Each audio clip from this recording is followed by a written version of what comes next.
Depuis plusieurs semaines, de plus en plus de voyants rouges clignotent sur mon tableau de bord boursier. Une odeur de fil surchauffé se dégage sous le panneau de commande et un signal sonore ordonne les préparatifs urgents pour l'évacuation.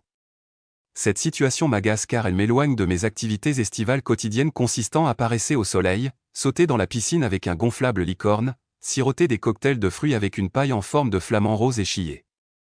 Merci donc de partager cette information. Dans des alertes précédentes, j'ai parlé de la concentration extrêmement élevée du capital dans les 10 premières sociétés du S&P et du ratio Buffett considérablement élevé. Aujourd'hui, on alerte sur une baisse prévue des taux d'intérêt aux États-Unis.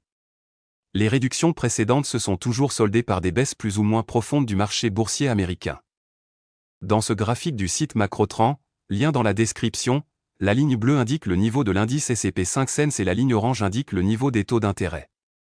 À noter qu'aujourd'hui, 24 juillet, nous sommes au bord du plateau.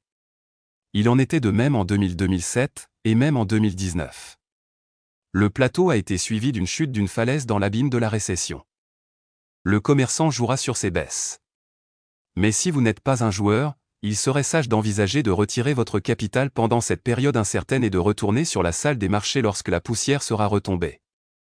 Faites-le calmement et sans panique. La prochaine baisse des taux d'intérêt de la Banque centrale américaine est attendue pour le 24 septembre. D'ici là, beaucoup de choses pourraient changer et sa date pourrait être reportée.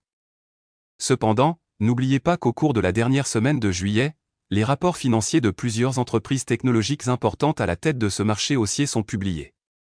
Il existe un risque que si des sociétés telles que Microsoft ne publient pas de résultats, le marché très incertain réduise désormais l'indice Nasdaq de quelques pourcents supplémentaires. Abonnez-vous à cette chaîne si vous voulez en savoir plus sur le monde.